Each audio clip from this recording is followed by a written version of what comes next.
বিএনপির যারা আমাদের রাজনীতিবিদ আছেন, টকশো থেকে শুরু করে প্রত্যেকটা জায়গায় তারা সমালোচনা করে যে বিরোধী দল এবার নাকি খুব একটা শক্ত হয় নাই, বিরোধী দল নাকি সংসদে তাদেরকে ঠিক মতো মোকাবেলা করতে পারছে না।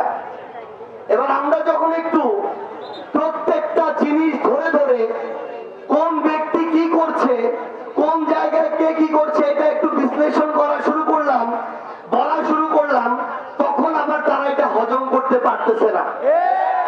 আমরা বিএনপিকে স্পষ্ট করে একটা কথা বলি, আওয়ামী লীগ তাদের সময় বিএনপির মতো বড় রাজনৈতিক দলকে রাজনীতি করতে দেয় নাই। 14, 18, 24-এর তিনটা লুটপাটের নির্বাচনের পরে বিএনপিকে নিয়ে আমাদের সবারই এমন একটা মনে হচ্ছিল যে শেখ হাসিনার মরার আগে পর্যন্ত মনে হয় শেখ হাসিনা আর কাউকে রাজনীতি করতে দিবে না। এমনকি বিএনপির আমাদের অসংখ্য যারা পরিচিত ভাই আত্মীয় স্বজন আছে তারা একই কথা বলতো। সন্দেহ তৈরি হয়েছিল আমাদের 23 অক্টোবরের 28 তারিখের যে বিএনপির বিশাল বড় মহাসমাবেশ, সেটা যখন সফল হলো না, বিএনপির মধ্যেও সন্দেহ তৈরি হয়েছিল যে আদৌ কি আমরা এই স্বৈরাচারকে হটাইতে পারবো কি পারবো না। তাহলে আওয়ামী লীগ গুরুত্বপূর্ণ রাজনৈতিক দলদের রাজনীতি করতে দেয় নাই, পোষা বিরোধী দল তৈরি করেছিল জাতীয় পার্টি, ঠিক কিনা? 2 বছর যেতে না যেতেই পোষা বিরোধী দলের কোন অস্তিত্ব নাই, আওয়ামী লীগের অস্তিত্ব এখন আইনগত ভাবে নাই, আগামীতে রাজনৈতিক ভাবেও থাকবে না ইনশাআল্লাহ। তাহলে একটা জিনিস চিন্তা করেন, যে স্বৈরাচার হয়ে উঠতে চেয়েছিল, সে যাকে ধ্বংস করতে চেয়েছিল সে ঠিকই আছে, কিন্তু যে স্বৈরাচার হয়ে উঠতে চেয়েছিল সে কিন্তু টিকে নাই। 90-এর সময়ে জাতীয় পার্টি এরশাদ স্বৈরাচার হয়ে উঠেছিল, 90-এর গণঅভ্যুত্থানের পরে তাদের রাজনীতি আস্তে আস্তে শেষ হয়ে যায়। 30 বছর পরে গিয়ে এই নির্বাচনে জাতীয় পার্টির রাজনীতির কবর রচিত হয়েছে। একইভাবে 24-এর গণঅভ্যুত্থানে আওয়ামী লীগের রাজনীতির কবর রচিত হয়েছে। আজকে থেকে 5 বছরের মধ্যে আপনি দেখবেন আওয়ামী লীগের রাজনীতি করতে চায় এরকম কোন মানুষ আর খোঁজা আমাদের সাথে এসে দেখা করেছে, শুভেচ্ছা জানিয়েছে, কোন সমস্যা হলে তারা সব সময় থাকবে এটা জানিয়েছে এবং তারা চেষ্টা করেছে। হবিগঞ্জে আমরা কি দেখলাম? হবিগঞ্জে দেখলাম আমাদের উপরে হামলা করা হলো।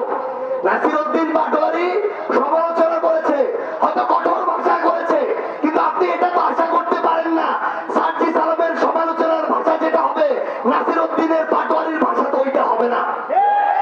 ওসমান হাদির সমালোচনার ভাষা যেটা ছিল, ইনকিলাব মঞ্চের বর্তমানে যিনি আছেন দায়িত্বে জাবের ভাইয়ের তো ভাষা ওইটা না। বেগম খালেদা জিয়ার ভাষা যেটা ছিল, তারেক রহমানের তো ভাষা ওইটা না। প্রত্যেকের ভাষা ভিন্ন, প্রত্যেকের এক্সপ্রেস করার চিন্তাটা ভিন্ন। আপনি যদি মনে করেন যে আপনি আমার উপর হামলা করবেন, রক্তাক্ত করবেন, চোখ উঠে নিবেন, তারপরে আপনি মিথ্যা মামলা দিবেন, হাসপাতালে চিকিৎসা দিবেন না, আপনি ছাত্র দল কেন, আপনি আরেকটা ফেরাউন হলেও আপনার বিরুদ্ধে আমরা কথা বলবো, কাউকে ছাড় দেওয়া হবে না। আমাদের কাছে স্পষ্ট তথ্য আছে, ওই হবিগঞ্জ জেলা ছাত্র দলেরও সবাই এটাকে সমর্থন করে নাই। ওইখানকার যে এমপি গৌস, সে এবং তার যারা হুকুমে চলে ছাত্র দলের ওই অংশটা ওই জায়গায় নগ্নভাবে সন্ত্রাসীদের মতো আমাদের উপর হামলা করেছে। এখন একটা জিনিস চিন্তা করেন, আজকে না হয় এনসিপি কে হামলা করেছে দেখে ছাত্র দল বিএনপির অংশটা চুপ, কয়েকদিন পরে তো আপনার ক্ষমতার দ্বন্দ্ব শুরু হবে, ভাগ বাটোয়ারা শুরু হবে, নির্বাচনে আপনাদের প্রার্থীর কামড়াকামড়ি শুরু হবে। ওই দিন আর এনসিপির আলিফের চোখ উঠাইতে হবে না, বিএনপির চোখ তুলে ফেলবে। আমরা ওই দিনটা দেখতে চাই না, এই জন্য আমরা কথা বলবো। আমরা শুধু আপনাদের একটা কথা বলি, জুলাই যদি শেষ হয়ে যাইতো, একটা অভ্যুত্থানে 1400 মানুষের জীবন দেওয়ার পর কোনদিন ওসমান হাদিকে জীবন দিতে হইতো না।